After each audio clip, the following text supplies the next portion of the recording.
Bem-vindos a mais um Book If Brain, agora esse de 3.1. Vamos conversar aí um pouquinho sobre o Waterloo, do Bernard Cornwell.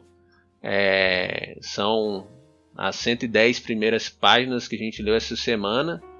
E, bom, temos algumas impressões aí sobre o que a gente leu e vamos dividir com vocês.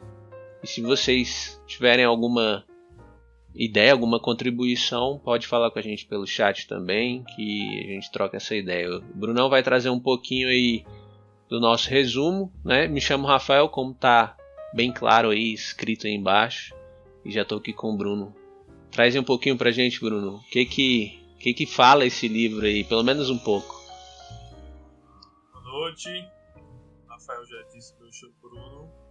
Waterloo, basicamente, fala sobre a Batalha de Waterloo, né, quando Napoleão decide ser conquistador novamente, né, e aí isso atiça várias pessoas em vários países, né, que se mobilizam aí para deter ele novamente.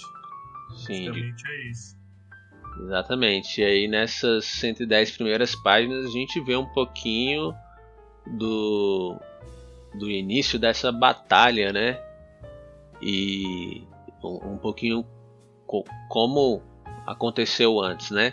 Eu particularmente não conheço muito essa história, na verdade só de ouvir falar assim, a batalha de Waterloo e tal, mas deu para entender ali que teve alguns acontecimentos anteriores que não foram registrados. Mas Napoleão estava exilado, né? Aparentemente. Colocaram ele para escanteio e deram uma pequena ilha para ele governar. E é onde começa a trama, né? Não sei se vocês sabem, mas esse livro do Bernard Cornwell, ele não é um livro ficcional. É um livro que vai tratando dos fatos, trazendo muitas informações, mas ao mesmo tempo, como ele é um escritor que também escreve livros ficcionais, você vê uma narrativa bem tranquila assim de acompanhar, e ele dá voz aos personagens, às pessoas reais daquela época. E aí nem parece, né, Bruno, que é um livro assim que está contando uma história que de fato aconteceu. Parece que é uma ficção. Você teve essa sensação também? Ou não? Não. Eu digo assim.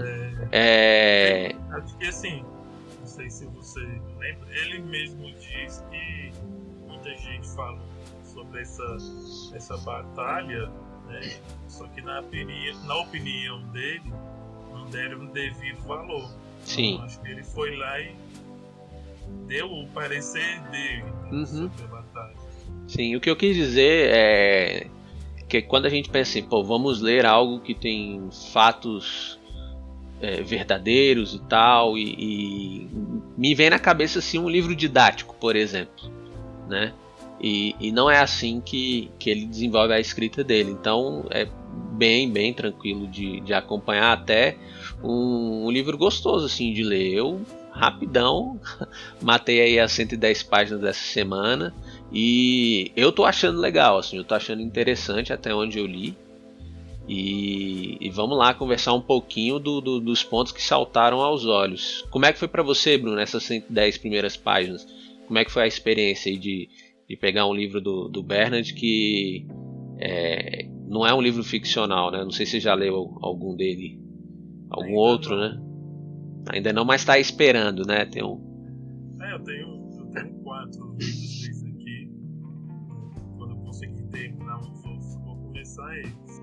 Sim. Sobre o Waterloo, eu tive uma impressão totalmente contrária de você.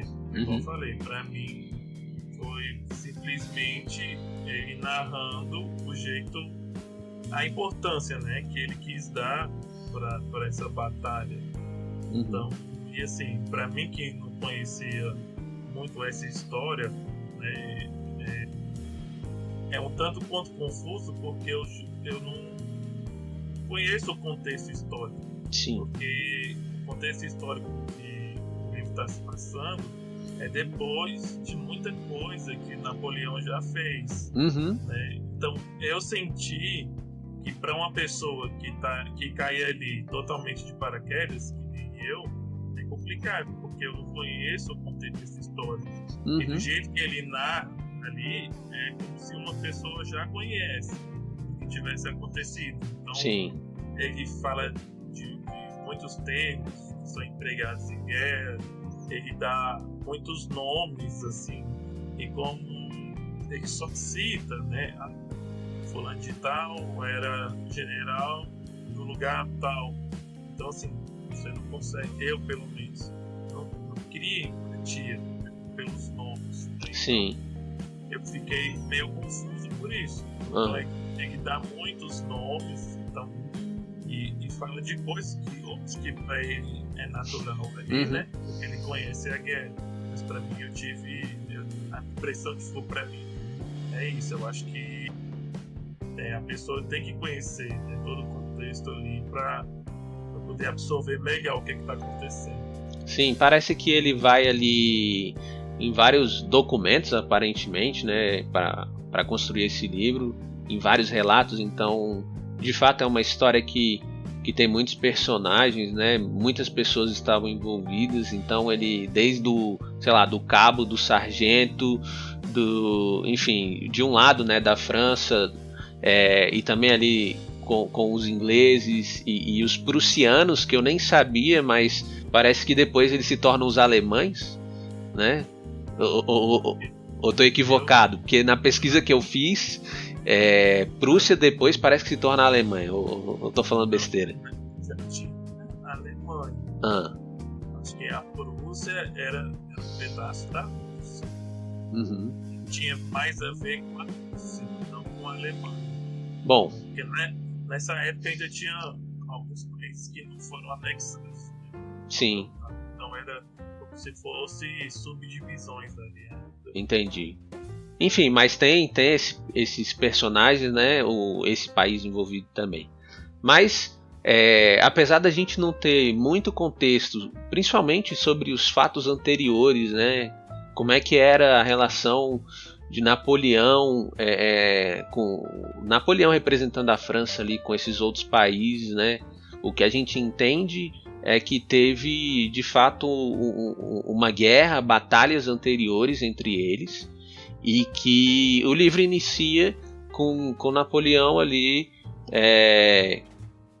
exilado, aparentemente, ou só colocado de lado, talvez pela própria França, porque naquela época parece que a monarquia assume esse modelo, né, de governo, assume ali novamente, aí tem um novo rei, e aí Napoleão é colocado de lado. Mas aí ele consegue dar um jeito e volta. E aí eu comecei a destacar alguns pontos, não são muitos pontos, porque a história de fato está muito focada nessa batalha, né, e conta aí sobre muitos detalhes, mas tem aí dois personagens principais, que é agora tá me fugindo o nome, Wellington, Duque de Wellington, e de um lado, né, e Napoleão do outro. Então, quando eles percebem ali que Napoleão voltou, tem ali um concílio, um conselho, né, eles estavam reunidos ali e já decidem barrar a progressão de Napoleão. E aí uma das coisas que eu achei interessante, assim, que logo quando ele volta para a França ali, ele é aclamado por algumas pessoas, né? Algumas pessoas que até juraram lealdade ali ao rei naquele momento. Napoleão voltou, acabou, larga tudo, vamos seguir o cara, né? E ele não sei, ele não se importava muito com as pessoas, pelo que eu li, né? Nesse livro, não peguei informações fora. Então é interessante isso, você pensar que ele estava em busca de glória, né? Tem até uma parte do livro, uma frase que diz isso, assim. Estava em busca de glória e sei lá, triunfo, eu não lembro agora, eram duas frases, mas eram duas palavras, mas eu não lembro agora o que era. Mas era isso que ele estava buscando, e ele não se importava em sacrificar os seus soldados para atingir esse objetivo, sabe? Então, você vê que é um cara que tinha toda essa admiração das pessoas e ao mesmo tempo ele não se importava muito. O que se percebe é que os franceses estavam bastante descontentes com o atual rei, né? E aí, com a volta de Napoleão, dá-se a entender que quando ele estava lá como imperador, ele de fato era uma pessoa muito querida. Então, que eu percebi era isso. Por mais que ele não se importasse com as pessoas, né? Por mais que ele não se importasse de sacrificar todos os soldados para obter as conquistas dele, ele era uma pessoa carismática. Eu acho que ele sabia conquistar o povo para usar o povo da melhor maneira, né? Para que ele conseguisse conquistar ali a Europa, né? Você vê por que eu estou falando que ele queria conquistar a Europa, porque vários países ali se juntam contra ele, né? Você vê que a Inglaterra, a Alemanha, a Prússia, a holandesa, todo mundo doa um punhado de soldados ali, né? Para conter, né? A expansão que ele queria, que eu acho que desde a guerra anterior, que ele também não teve sucesso, ele queria expandir a França, né? Conquistar. Como houveram muitos antes dele também, né? Não só ele, mas muitos tinham esse desejo de ter um império gigante, né? Sim, o que é aquilo que a gente já falou antes, né? A busca pelo poder, e aí nesse caso, principalmente naquela época, ter terras, posse de terras, era sinal de ser poderoso, né? Então Napoleão não era diferente nesse sentido. Ele até fazia, tem esse relato no livro, né? Que ele fazia algumas coisas pelo povo, assim, se importava com algumas questões, enfim. Eu vou dar um exemplo aqui, nem sei se de fato ele fazia isso lá, mas vamos pensar aqui, saneamento, coisas nessa vertente, assim.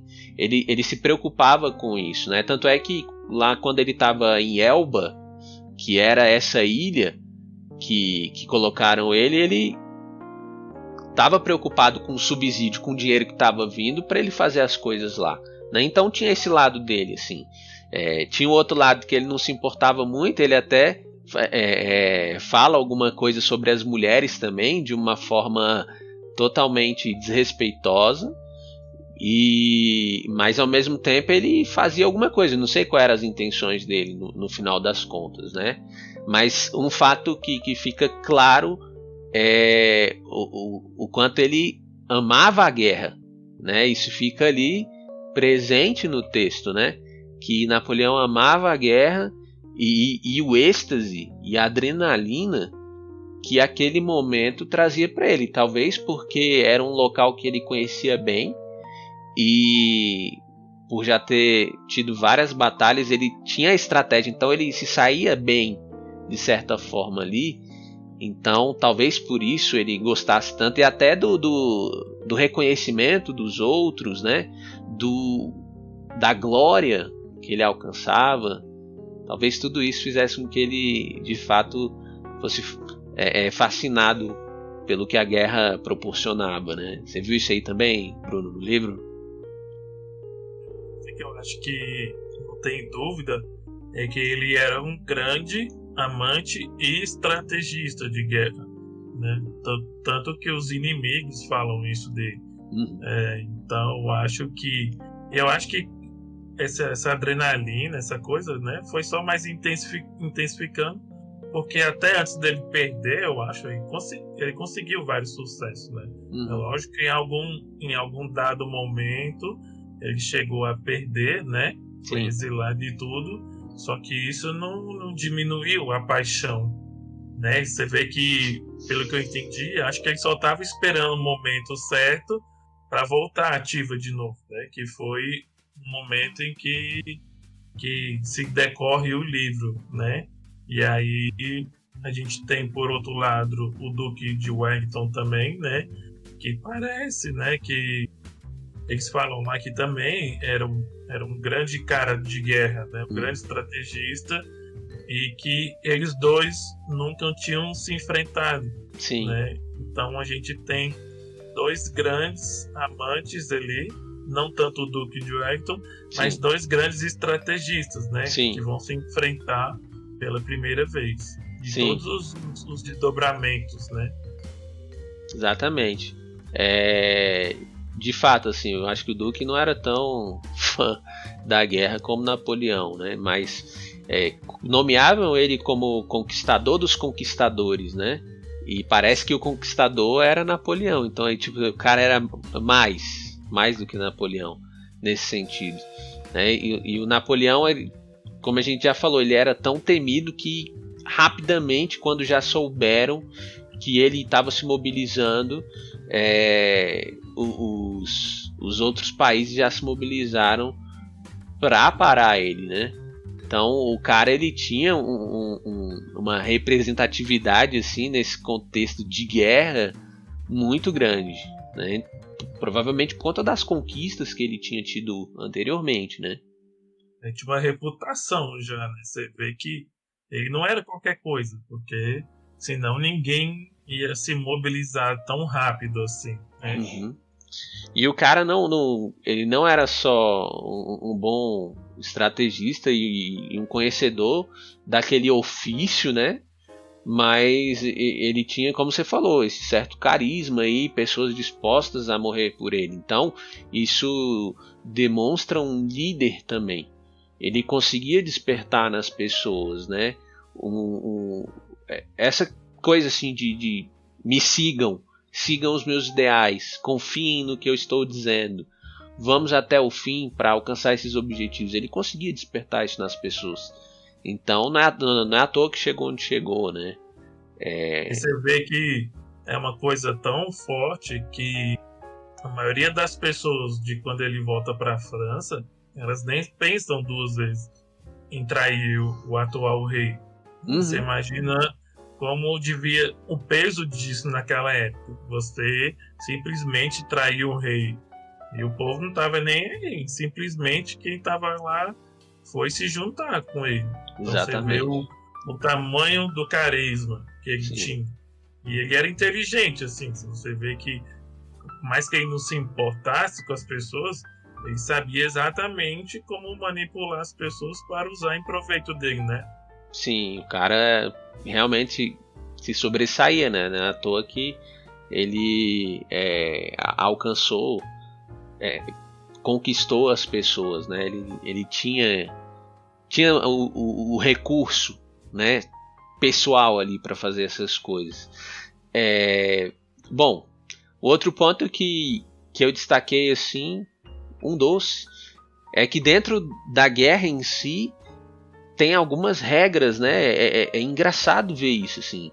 Um negócio que é pura matança, mas tem umas regras ali. Então teve um momento que mataram um oficial da parte dos aliados ali, Inglaterra, enfim, os outros.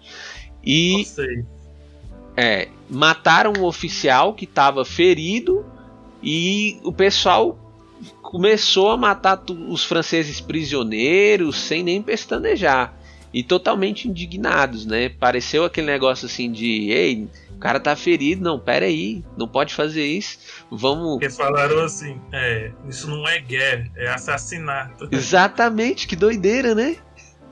Como assim? Assim, não sei se você pode ver que os filmes de guerra, um filme que eu lembro muito, que é aquele com Mel Gibson, Patriota, você vê que o soldadinho ia andando, não chegava atirando. Tinha um localzinho para parar, apontar, atirar, principalmente em inglês. Em inglês tem muito essa coisa de honra. Pois é. Então, por exemplo, tem uma regra, você não pode matar uma pessoa que se rende. Né? Isso Por isso que tem aquilo que se chama crimes de guerra, né? Então, principalmente naquela época, tinha toda uma honraria envolvida, né? Então, quando aquilo era rompido, despertava realmente o ódio dos soldados. Tipo, como assim? Isso aqui é guerra, não é bagunça não, né? Vou te matar, mas tem um jeito certo de matar, né? Exatamente, não, pera aí. Do jeito que você tá fazendo, tá tudo errado, velho. Que doideira isso aí, mano. E, enfim, uma outra coisa que eu fiquei pensando também, que teve uma hora lá que tentaram roubar um estandarte, né? E aí o cara, meu irmão, o bicho se suicidou praticamente, né? Ele se matou lá pro inimigo não roubar o estandarte, porque o estandarte tem um valor para eles, assim, que no livro até põe assim, um valor quase místico, um símbolo, né? E tanto a pessoa que está defendendo quanto o inimigo que está indo roubar, pegar, os dois de certa forma reconhecem esse valor, né? A ponto de realmente a pessoa que está defendendo se matar para que um pedaço de pano não seja roubado, né? Então é mais uma coisa assim que eu notei, que eu pensei, caraca, velho, que doideira, mano, esse negócio. Porque, assim, nessas épocas, né, a guerra era muito presente e constante, né? E eles eram ensinados que era uma grande honra, né, participar da guerra. Então, você pode ver que principalmente aqueles que eram vitoriosos e ainda conseguiam voltar vivos, né? Eles eram considerados heróis, né? Então, eles eram condicionados a pensar aquilo. Então, aquilo era parte do cotidiano deles, né? Sim. Então, você vê que tem, por exemplo, era comum que muitos filhos quase não vissem os pais, né? Porque o cara passava a vida toda guerreando e tudo, mas era dado muito valor, né? Uhum. Eu acho que o sentimento de patriotismo nessas épocas era muito forte, né? Isso, eu estava pensando exatamente isso, Bruno, que no caso ali as bandeiras representavam a pátria, né? E o país que eles estavam defendendo, por mais que lá no fundo nem era isso, era tipo, sei lá, o Napoleão queria conquistar mais terras, talvez, nem sei se era isso, e nem era um motivo nobre, mas no final das contas para os caras era assim, nós estamos defendendo nosso país contra os inimigos e tal, e morrer por isso era algo nobre, né? Então talvez esse sentimento, essa forma de se relacionar com a própria pátria fosse transferida ali para a bandeira, que era um símbolo. Então talvez por isso a bandeira tivesse uma importância tão grande assim, que não poderia cair na mão dos inimigos, né? Desculpa. Uma vergonha, né? E valeria a pena morrer por ela, né? Que talvez isso fosse quase igual a morrer pelo país. Você vê como é curioso, né? Esse relacionamento. Foi igual você falou. Na verdade, né? Quem está no topo da hierarquia só está visando o poder, né? Quem está lá em cima não acho que não é nem metade patriota do que os soldados eram, né? Mas você vê como isso era usado, né? Então, igual eu te falei, né? Vamos dizer assim, a massa era ensinada piamente ali que era bonito, era honroso dar vida pelo país, né? Porque era assim que quem estava lá em cima, né? Era o que eles precisavam, né? O combustível de injetar ali um ânimo nos soldados, né? Então você pode ver que é uma característica que quanto mais em cima na hierarquia, menos participa da guerra. Outra coisa que eu tava pensando aqui, exatamente isso. Tanto é que tem um dos caras lá que é o Ney alguma coisa, eu só fiquei pensando Neymar, né? Ney La Torraca. Enfim, o cara tá jantando, tem uma hora e o pau torando lá fora e ele jantando, assim. Então, quem tava lá em cima, né, nas maiores patentes, os caras não entravam na guerra, né, velho? Só ficava de longe ali, só observando, talvez, e dando as ordens, e o povo lá se matando, velho. É a famosa massa de manobra, né? Que é um termo que, vamos dizer assim, para pessoas que são facilmente manipuláveis, né? Ali era uma coisa bonita, assim. Eu acho que você ter essa identificação com a sua pátria, você amar as pessoas de sua terra, é muito bonito, mas infelizmente era usado, né, para benefício próprio de quem tinha muito poder.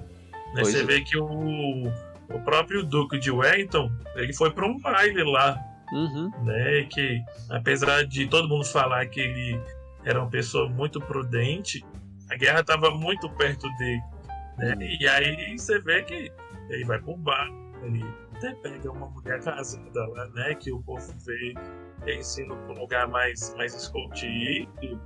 Tipo assim, e no outro dia, se precisasse, ele tinha que levantava e ia pra onde tava tendo confronto. Mas o que estava escrito lá também é que ele foi para lá porque os oficiais estavam todos reunidos, né? Tinha essa explicação mas também.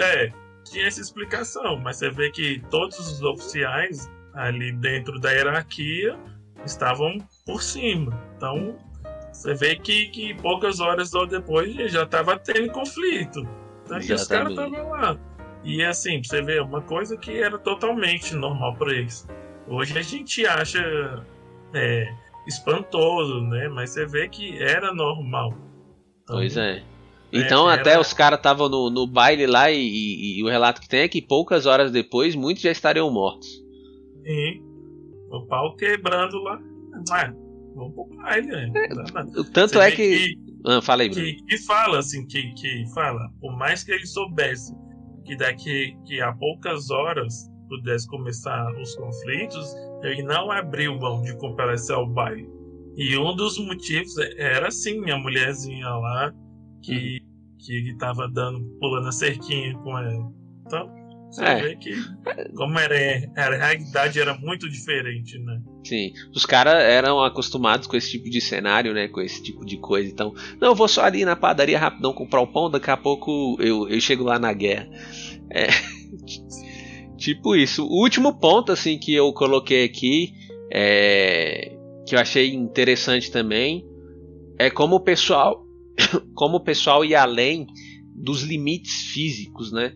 Então, tem um relato lá que uma companhia, nem sei, batalhão, regimento, tem os termos corretos para isso, para designar esse tipo de agrupamento militar, mas, enfim, eu não lembro qual que era.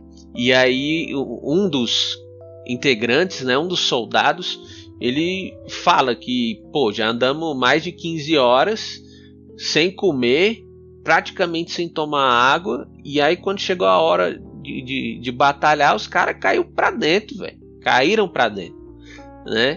Então eu fiquei pensando assim, caraca, mano, tu andar 15 horas de um lado pro outro, sem comer e sem beber, e ainda você ter vigor físico ali pra guerrear, que óbvio que não é algo fácil de se fazer, né? Porque com certeza envolve medo, envolve muita tensão, muita ansiedade, enfim. A gente nem tá falando aqui que a guerra é ruim, porque de fato a guerra é ruim, mas só analisando alguns aspectos, né?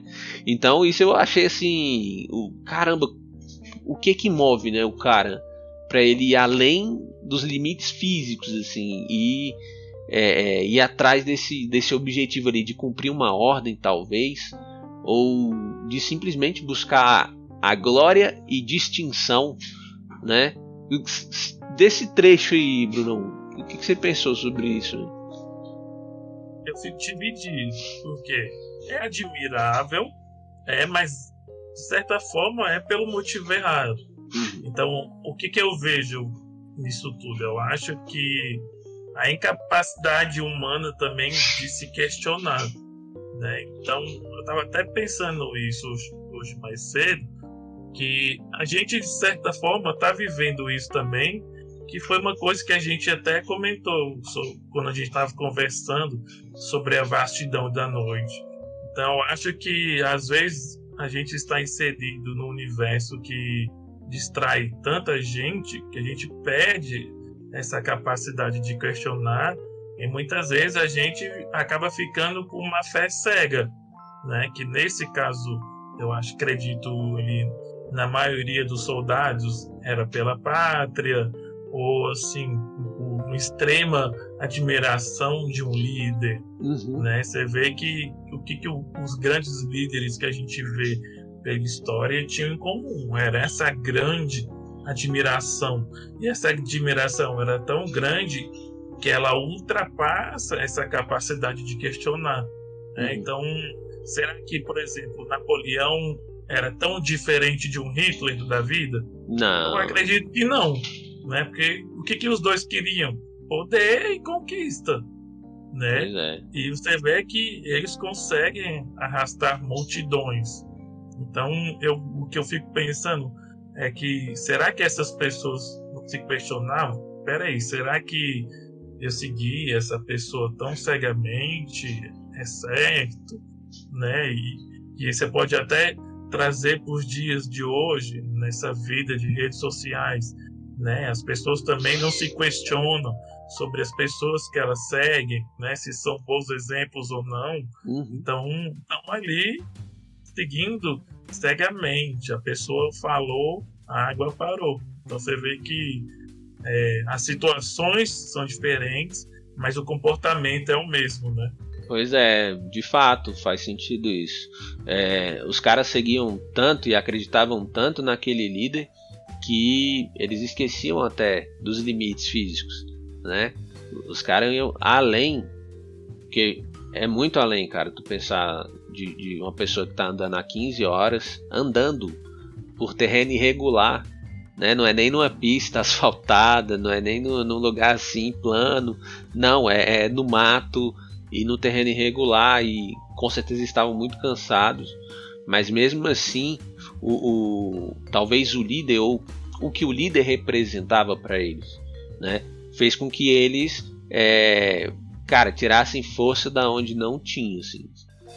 Enfim. Você tem que imaginar assim, o nível de comprometimento. Isso que eu acho admirável, apesar do motivo ser errado. É igual você tá falando.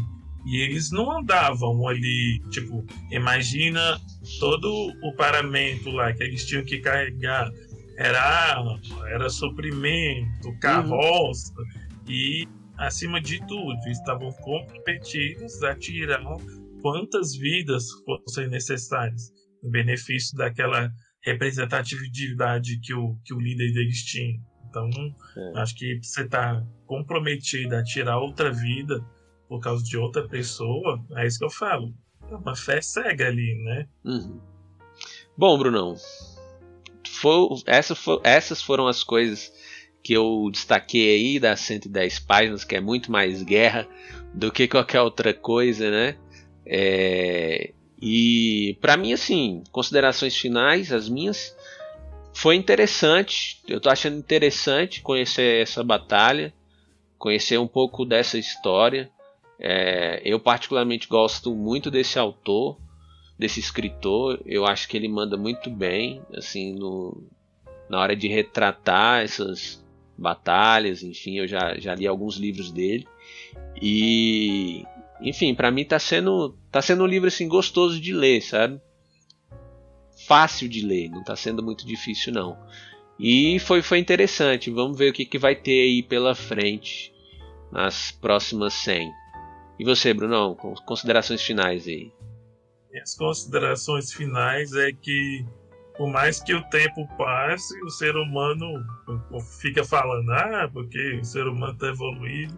Não, é a mesma coisa de sempre, né? Assim, sempre vai sempre vai existir pessoas querendo passar por cima das outras. Sim.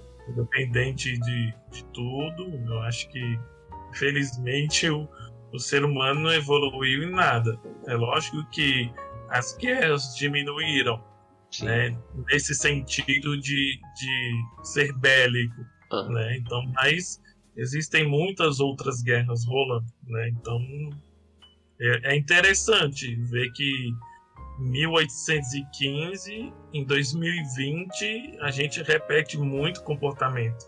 2021. 2021, você vê, dos mais de 200 anos. Sim. E se você for mais para trás na história, você encontra comportamentos iguais. Né? Pois então, o que eu tiro muito assim é sempre que o ser humano, a maioria, não se questiona, né? Não questiona a sua própria realidade. Sim. Salomão já diria, né? Já dizia, na verdade, que não há nada de novo debaixo do sol, assim. Não tem, cara. Então, a gente vai ser repetitivo aqui, talvez. Porque na hora de ver as coisas, a gente vai ver o tanto que é igual. O tanto que aconteceu lá atrás, século I, século II, III, século XX, mesma coisa. Mesmos conflitos, mesmos comportamentos. O que mudam são os personagens, a tecnologia, né? Esse tipo de coisa que muda. Mas a interação humana, ela é parecidíssima, assim. Parecidíssima, só mudam os personagens. Bom, é isso. A gente fica por aqui com o nosso Book Free Brain 3.1. Já estamos aí no 3º livro. Quem diria, Brunão? A gente começou assim e já estamos no 3º. E esse vai ser outro livro que vai voar rapidão, que é só umas 300 páginas. Sou rápido, hein? Pois é. O próximo nem tanto, que vai ser As Brumas de Avalon, né? Então, estimando aí umas 1000 páginas, quase 800, 900, é página pra caramba. Então a gente vai ficar aqui umas 9 semanas ou 8, não sei ainda, só falando sobre Brumas de Avalon. Mas é isso aí. A gente fica por aqui